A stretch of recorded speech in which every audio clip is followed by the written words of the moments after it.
Salut les gars, c'est Far9, je sais une nouvelle vidéo, pas de vidéo de gameplay à proprement parler. Il y aura quand même en fond dans la vidéo du gameplay de ce deck qui m'a permis de rush la Ligue 7. Mais je voulais faire cette vidéo parce que je vous avais promis de faire une FAQ. Donc je vais répondre à vos questions parce que j'ai atteint les 4000 abonnés. Et aussi en deuxième partie de ma vidéo, je vous parlais de mon voyage à Helsinki pour aller voir les finales mondiales de Clash Royale. Euh, donc voilà, et si vous avez encore des questions auxquelles j'ai pas répondu, vous pouvez toujours les mettre dans les commentaires. J'essaierai d'y répondre, ou si jamais je fais un live, j'y répondrai là-bas. Et donc voilà, je suis parti directement pour répondre à la première question. Donc comme je vous l'ai dit, il y aura des replays en fond avec le deck cochon envoyé au séisme. Comme ça, voilà, vous pouvez écouter les réponses à ma question et toujours avoir quelque chose de visuel sous les yeux, mais je vais pas du tout commenter le gameplay. Et du coup, la première question, c'est quand est-ce que tu as commencé Clash Royale et comment tu l'as découvert? Donc, pour revenir encore avant Clash Royale, on va dire j'ai commencé Clash of Clans quand j'étais ouais, en 6ème, donc ça doit faire 10 ans maintenant, quelque chose comme ça. Donc, c'était avant que Clash Royale sorte, parce qu'il y avait beaucoup de gens qui jouaient à Clash of Clans. Et donc, quand Clash Royale est sorti à cette époque-là, bah, j'ai installé directement parce que tout le monde au collège, lycée jouait à Clash Royale. Après, c'était pendant 4 ans jusqu'au Covid. J'ai surtout joué à Clash Royale de manière assez tranquille, c'est-à-dire je montais à 2300 trophées, je faisais exprès de descendre et je remontais à 2300 trophées pour faire mon coffre à couronne.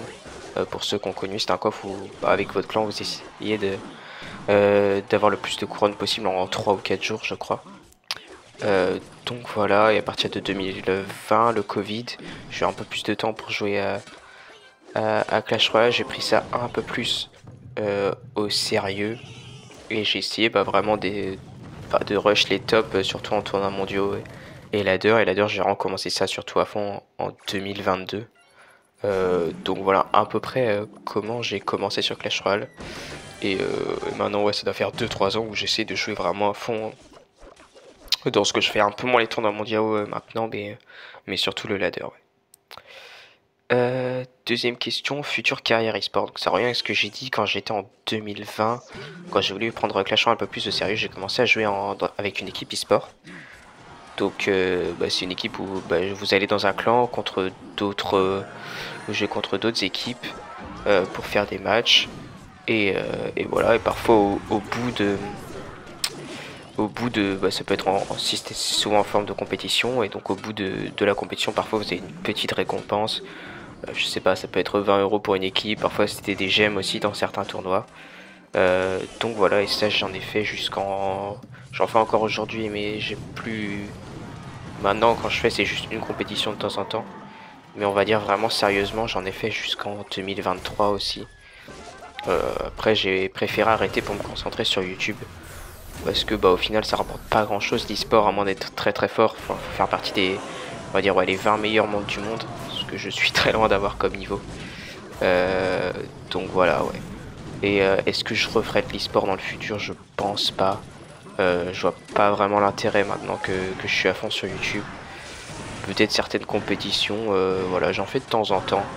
Mais vraiment pas prévu. J'ai pas le niveau de façon pour être à un niveau semi-pro en solo ou dans l'équipe de France.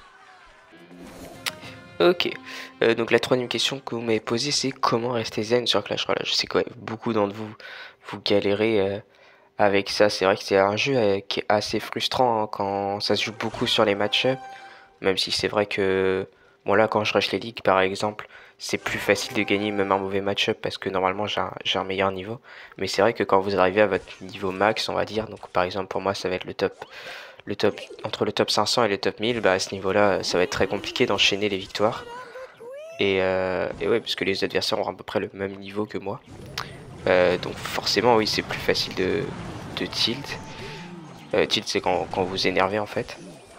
Euh, donc voilà, mais ouais, pour essayer de rester zen, bah déjà le plus simple c'est quand vous perdez, faites une pause. C'est très simple à dire comme ça, mais voilà, si vous faites 3 combats d'affilée que vous êtes en train de perdre, surtout sur la fin de saison, si c'est le début de saison, vous pouvez dire bah je m'en fiche, dans tous les cas, je vais pas m'arrêter à peu près à ce niveau-là.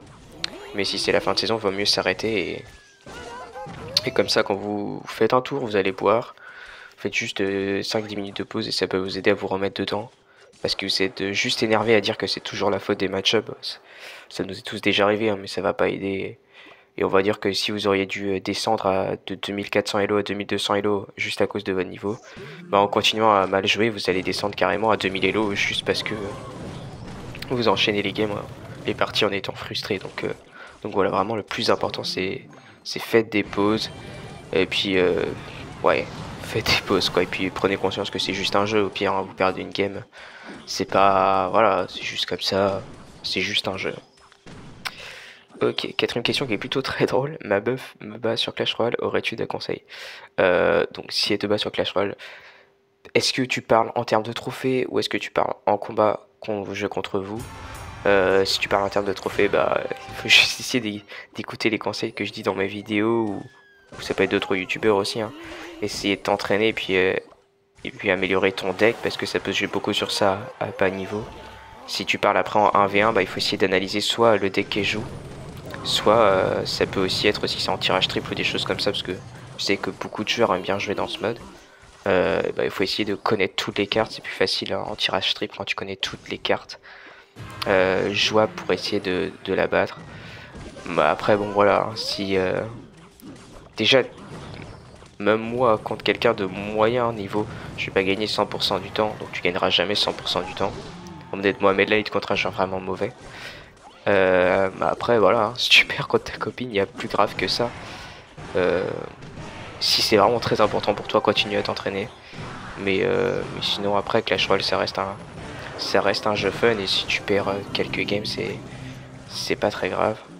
Donc donc ouais, mais en conseil que je pourrais te donner du coup c'est ça, entraîne-toi et puis ça devrait le faire. Ok, cinquième question qui est quel était ton premier deck et pourquoi jouer du Lockbait maintenant? Alors mon premier deck de souvenir, c'était du Bourreau Miroir de Gargoyle, mais ça j'ai pas gardé longtemps, donc je considère pas vraiment ça comme mon premier.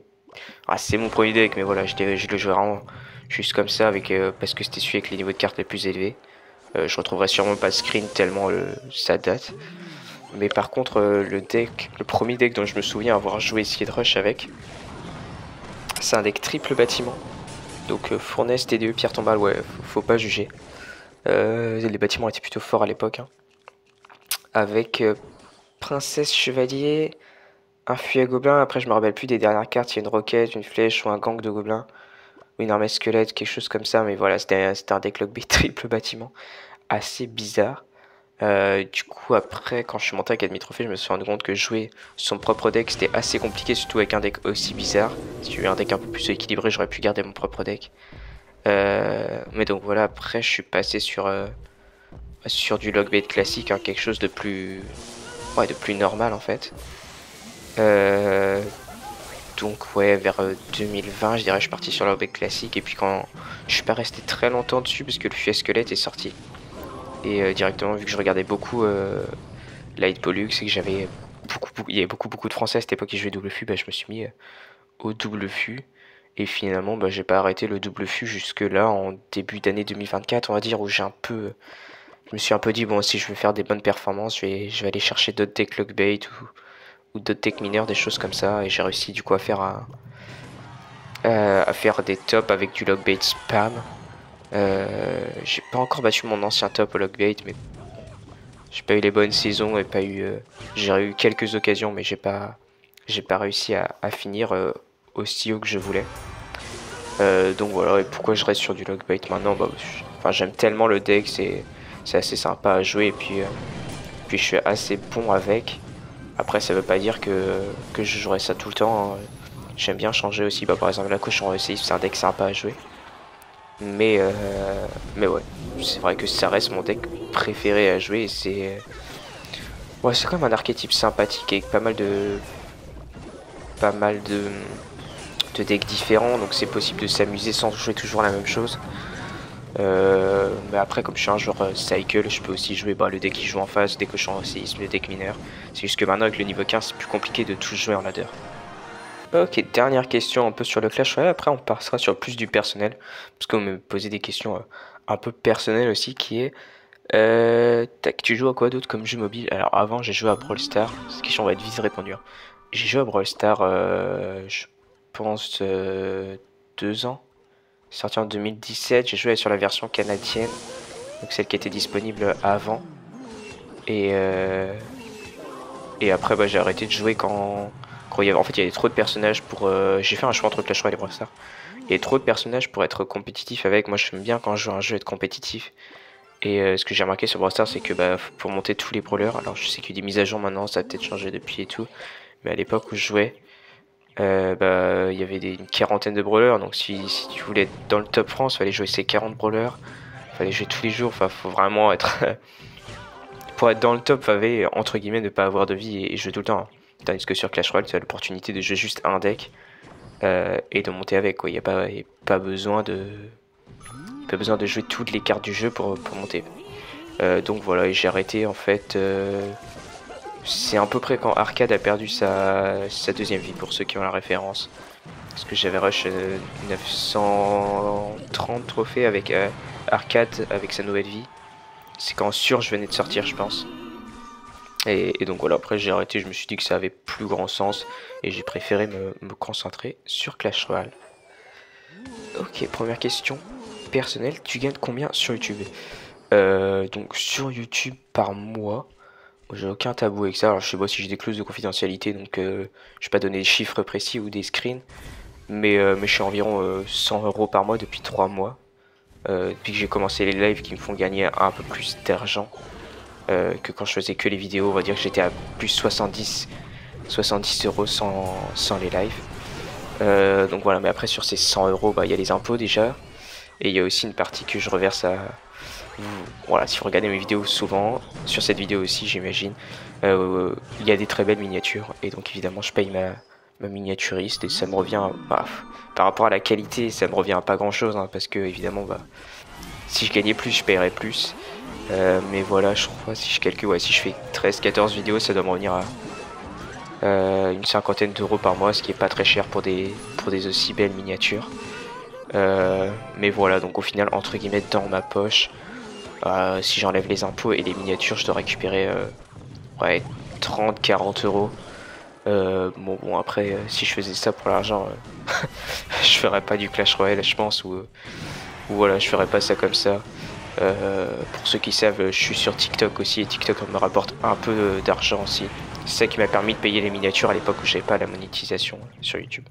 Ok, je sais plus on est à la combienième question, mais du coup, tu fais quoi dans la vie et t'as quel âge? Je sais que beaucoup d'entre vous me l'ont posé. Euh, alors je vais pas dire mon prénom parce que j'ai pas trop envie que ça se sache. Certains le savent dans la communauté, mais voilà, c'est un prénom assez rare entre guillemets. Donc voilà, mais sinon dans la vie, je suis en master. Donc je suis en Bretagne et je fais un master dans la statistique. Donc voilà, je suis à ma dernière année, donc dernière année de master. Et voilà, et j'ai 20 ans. Donc ouais, c'est pour ça aussi que j'ai pas prévu de prendre entre guillemets le contenu Clash Royale à fond parce que je fais des études à côté, ça me plaît beaucoup. Donc voilà, c'est un gros passe-temps, on va dire, la création de contenu. Mais voilà, c'est pas pour l'instant, c'est pas un objectif long terme. Et moi, j'aimerais bien travailler à l'étranger plus tard avec les statistiques.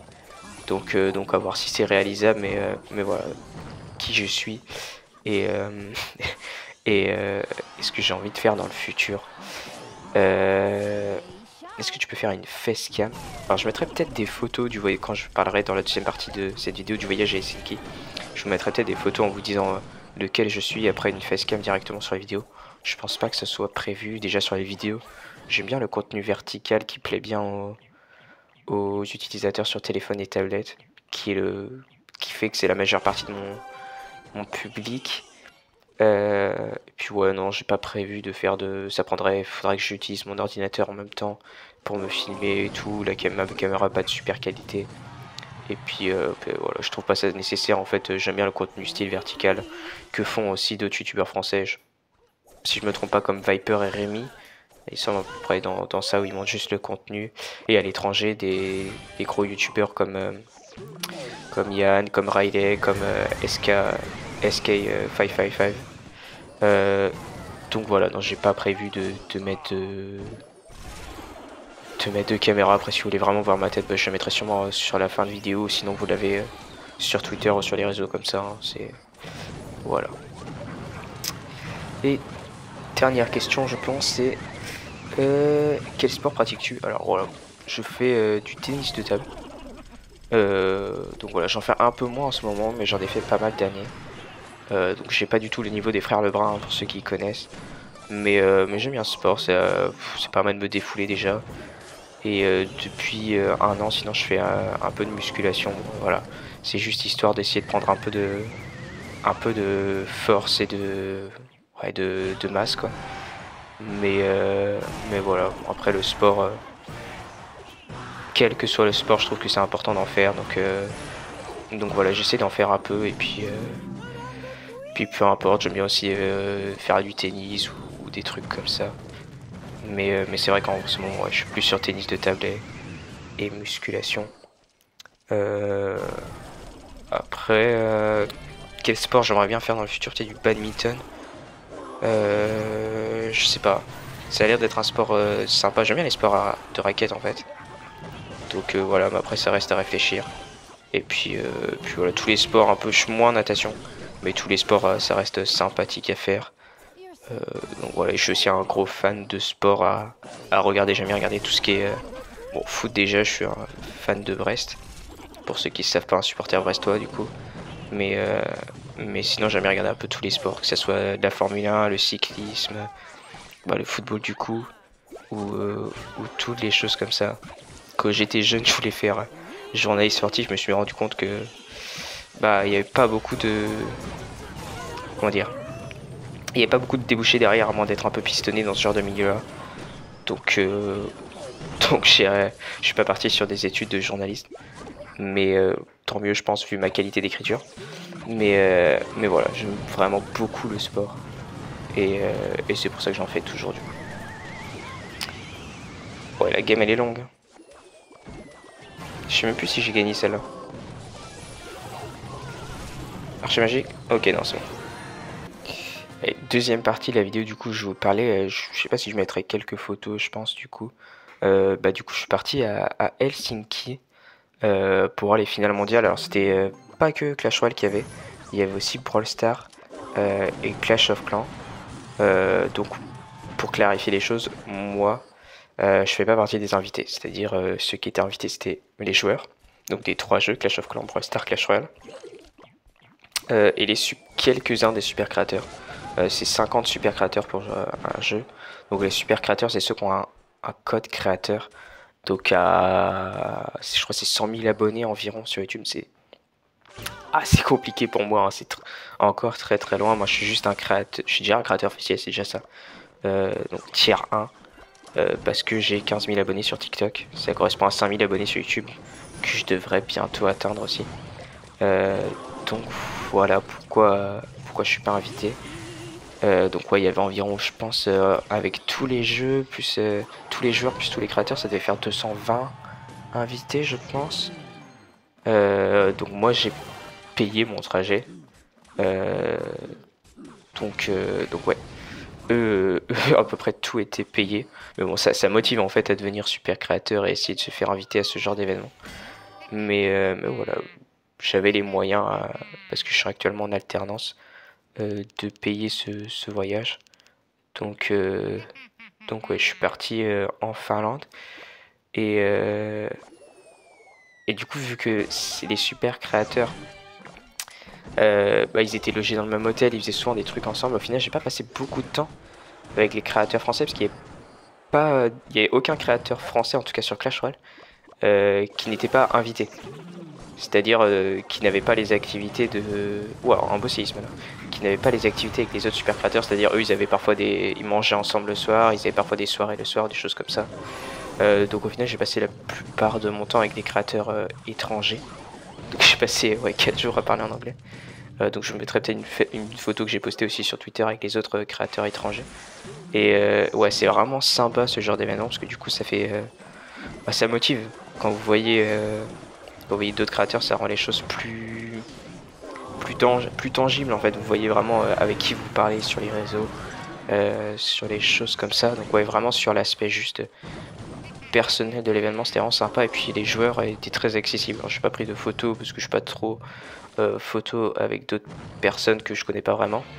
mais je sais que bah, dans l'hôtel il y avait Mohamed Light, il y avait Riley, il y avait Yann, il y avait Pedro, enfin il y a tous les joueurs sont passés, Alessiop qui est venu discuter un petit peu, Pompeyo en autre créateur, donc ouais, les gens étaient vraiment très accessibles à cet événement. Donc ouais, comme je disais, les gens étaient très accessible et c'est ça qui est plutôt sympa. Même avec les gens que je connaissais pas et tout, j'ai pu aussi parler, pour ceux qui connaissent les casteurs officiels, j'ai pu parler avec, je sais plus comment ça se prononce, Rich ou Rick, qui est un des deux plus gros créateurs, enfin les deux créateurs principaux du Clash Royale eSport. Donc ouais, ça c'était vraiment sympa et puis sur l'aspect purement purement eSport, on va dire, donc avec les joueurs qui, euh, qui participaient, c'était assez sympa, mais après c'était vraiment très court. Par rapport à Brawl Stars et Clash of Clans, nous ça a duré peu de temps. Clash of Clans, Clash of Clans c'était un peu c'était le matin et ça devait durer 2h30, 3h je pense, chaque jour. Donc après il y avait Clash Royale et nous ça a duré 1h30 ou 2h, en fait 8 joueurs c'est vraiment trop peu. Alors j'ai discuté avec certaines personnes, je sais pas trop si j'ai le droit de le dire ou pas, mais voilà, c'est possible que ça change et que ce soit plus à 8 joueurs l'année prochaine. Après voilà, si on reste toujours avec Clash of Clans et Brawl Stars dans cette idée de Superfest à 3 jeux, je pense pas que ça dépassera 10-12 joueurs parce que vraiment l'objectif c'est pas que ça dure 4 heures non plus comme ça le faisait avant, mais plus qu'on reparte sur quelque chose de 3 heures au lieu de 2 heures en fait. Donc voilà. Mais ce serait déjà pas mal de repasser ah ouais 10-12 de joueurs parce que là ouais vraiment Brawl Stars en plus eux ça durait même pas. Après c'est le jeu principal de Clash Royale maintenant. Pour ceux qui ont vu les stats, Clash of Clans maximum de viewers a fait 80 000. Clash Royale, je crois que c'est 180 000 ou quelque chose comme ça. Et Brawl Stars, c'est 1 80 000. Ouais, on n'est pas sur le même jeu du tout. Même à voir dans l'arène sur place. Brawl Stars, tout le monde était debout. Enfin, c'était beaucoup plus entraînant. Il y avait beaucoup plus de. Enfin, il y a plus de hype sur le jeu. Alors que Clash Royale, c'était vraiment un peu plus poussif. Voilà. C'était quand même très sympa à regarder, mais voilà, on sent que le jeu est un peu pas à son plus bas, mais parce que je pense qu'il est un peu mieux que ce qu'il était en 2023, en tout cas, ou début 2024 le jeu. Mais ouais, c'était clairement moins haut et bah, déjà ouais, Clash of Clans 2h30, nous c'était 1h30 environ ou 2 heures parfois avec l'introduction et la conclusion des streamers. Et Brawl Stars eux c'était ouais 3 heures. Je crois que les derniers jours ça a carrément duré 3h30. Enfin, ouais, on sent vraiment que c'est le jeu principal. Mais ouais, c'est dommage pour Clash Royale parce que bah, j'ai eu beaucoup qui disaient ça, mais en fait, on a l'impression que si tu ratais le début du stream, bah, t'as déjà raté beaucoup. Bah, déjà le dernier jour en fait. Bon, Mohamed Light, hein, c'est aussi quelque chose dont il faut parler. Il est trop fort. Mais quand je dis trop, c'est pas très. En fait, il est trop et il tue un peu la concurrence. Ce qui fait que bah voilà, quand vous savez que vous avez Mohamed Light qui joue, bah là. Au début des finales, il était à 73% de chance de gagner, je crois. Bah, c'est impressionnant. Avec 8 joueurs, et il avait 73% de chance de gagner. Et bah, il a gagné. Mais du coup, ouais, c'est vrai que le dernier jour, ça a duré 4 BO seulement. Parce que bah, Mohamed était juste trop impressionnant, trop fort. Donc ouais, un peu dommage sur ce plan-là. J'espère qu'il y aura d'autres bons joueurs la prochaine. C'est vrai qu'à 8 du coup ça fait que des joueurs comme Mugi, Morten, Samuel Basoto ne sont pas qualifiés. Je pense qu'ils auraient eu plus de chances d'embêter Mohamed Light que Riley qui était nouveau sur la scène et tout, qui a fait déjà un très beau top 2 ou Lucas. Donc voilà, j'espère que le format normalement, après avoir discuté avec certaines personnes, ils m'ont dit que peut-être ça changera. En tout cas ils essayaient de faire en sorte que ça change. Mais voilà, après il faut toujours que les gens au-dessus valident, hein, c'est toujours comme ça. Donc c'est pas facile, mais ouais, si on pouvait repartir sur l'e-sport et avoir une. Je dis pas d'avoir autant de viewers que Brawl Stars, mais déjà être à, je sais pas, 250 000, 300 000, ce serait pas mal. Après, pour ceux qui me disent qu'il faut une CRL par équipe, ça reviendra pas. Il y aura plus de CRL par équipe. En termes d'organisation, c'est beaucoup trop compliqué pour Clash Royale. Donc voilà, mais oui, remettre solo à 10-12, ça pourrait être pas mal. Ok, Du coup, dans cette dernière, je vais parler un peu du futur du jeu, aussi par rapport à ce que j'ai pu, aux personnes avec qui j'ai pu parler à Helsinki. Donc en gros, pour ceux qui savent pas pourquoi, c'est vrai que ça paraît bizarre. En tout cas, de mon point de vue de quelqu'un qui est assez fort, les derniers mois, en fait, on a vu des très bons équilibrages. Et personne peut vraiment être contre, mais qui ont été un peu gâchés parce que à chaque fois, à chaque méta, il y avait, je sais pas, il y a eu le Petit Prince, il y a eu les évolutions, enfin des évolutions qui ont été trop fortes. Et en gros, pour expliquer ça, c'est parce que il y a une nouvelle personne qui s'occupe des changements d'équilibrage. D'ailleurs, il y a un créateur étranger qui a fait une interview avec lui, donc je vous la mettrai peut-être dans les commentaires, qui est un bon ami à moi avec qui j'ai été à Helsinki. Alors c'est en anglais du coup, mais pour ceux qui veulent regarder un peu, c'est intéressant. Et du coup, c'est lui qui s'occupe des équilibrages maintenant. Et du coup, sa manière de réfléchir, c'est pas tellement carte forte, carte mauvaise, mais c'est plutôt est-ce que quand la carte va être jouée, ça va être sympathique à jouer contre. Je vous l'explique, en gros, c'est-à-dire, par exemple, il y a des cartes très frustrantes comme l'Arkix ou des choses comme ça, et ce genre de cartes, elles seront jamais top 1 de la méta. Par contre, je sais pas, une carte comme le chevaucheur de cochon, c'est une carte qui est un peu plus, entre guillemets, facile à jouer, simple à jouer, voilà, une carte un peu plus sympathique, un peu moins frustrante, même si c'est vrai que je sais que ça peut être frustrant pour certains d'entre vous. Donc voilà, ça les dérange un peu moins qu'une carte comme ça soit très forte. Pareil pour l'esprit glace évolué, où l'esprit glace évolué il permet entre guillemets de tenir la méta, parce qu'il défend bien les grosses cartes. Donc pour l'instant, il voit pas trop de problème à ce qu'il reste aussi fort, mais après si dans le futur ça reste une des cartes avec le plus haut pourcentage d'utilisation et de victoire, évidemment il sera nerf. Donc voilà leur manière de réfléchir. Et oui, du coup, pourquoi ils sortent encore des cartes super fortes, comme là, le méga chevalier évolué, comme ils sont sortis le PK évolué, alors qu'ils essayent de faire des bons équilibrages. C'est parce que c'est pas les mêmes personnes. Je sais plus quand il a dit qu'il était arrivé, mais voilà, celui qui s'occupe des équilibrages, maintenant il est dû arriver en février, ou quelque chose comme ça à Clash Royale. Donc en arrivant en février, en fait, les prototypes des cartes comme le méga chevalier évolué, furie gobelin évolué, toutes les choses comme ça, étaient déjà décidées. Donc lui il avait pas trop le choix de dire ah bah non les gars faut refaire le format de l'évolution. Donc il s'est conformé à ce qui était déjà fait. Et puis voilà, il est allé avec ça. Mais, mais dans le futur, ils veulent revenir à des évolutions plus basiques. C'est-à-dire des cartes classiques en fait, un peu comme le chevalier et les archers au début. C'est-à-dire des cartes comme Mini PK, Bébé Dragon, enfin des cartes simples en fait. Au lieu de partir sur des cartes très compliquées comme on a un peu actuellement comme le Méga Chevalier PK qui sont des cartes qui sont déjà fortes de base aussi. Donc voilà, et moi ce que j'espère pour le futur du jeu, oui c'est ça en fait. Il faudrait qu'un peu tous les évolutions soient comme la mousquetaire, c'est-à-dire vraiment un poil de quelque chose en plus. Mais vraiment rien qui les rende beaucoup plus fortes quoi. Peut-être les barbares qui sont aussi actuellement où ça va, même si ça reste peut-être un peu fort. Mais sinon tous les autres évolutions, enfin le bombardier à la limite s'il faisait 2 rebonds ce serait pas mal. Au lieu de 3. Et ouais, pour moi, enfin j'espère vraiment que dans le futur ce sera ça avec des évolutions qui sont vraiment... En fait qui changent pas la partie, que tu puisses quand même réfléchir logiquement sans être à dire faut que je cycle mes évolutions, faut que je cycle mes évolutions. Voilà, cette petite vidéo FAQ, moi ça change de d'habitude. J'ai pas préparé de script, j'ai juste préparé les questions pour la première partie de la vidéo et puis pour le truc à Helsinki. Mais voilà, c'était un peu de l'impro parce que je préfère faire comme ça. Donc voilà, j'espère que ça vous aura quand même plu ce type de vidéo. Et puis si vous avez, je pense pas en refaire, ou peut-être j'en ferai bien dans plus longtemps. Si je repars, peut-être l'année prochaine si je repars à Helsinki, si j'ai cette chance-là. Comme je vous l'ai dit, j'ai pas été invité. Je serai sûrement pas invité l'année prochaine parce que je serai pas encore à 100 000 abonnés ou des choses comme ça. Je serai pas super créateur. Voilà, ça m'a donné la motivation d'aller là-bas. Mais du coup, voilà, si j'ai les moyens et l'emploi du temps, je pourrais repayer le voyage là-bas. Pour ceux qui auraient envie de venir, allez-y, c'était vraiment le feu. Euh, donc voilà, mais voilà, j'espère que ce format vous aura plu. Et puis, voilà. Si vous avez encore des questions, c'est dans les commentaires. Et puis, si ça vous a plu, n'hésitez pas à liker, commenter, partager et vous abonner. Puis moi, je vous dis à la prochaine dans une nouvelle vidéo.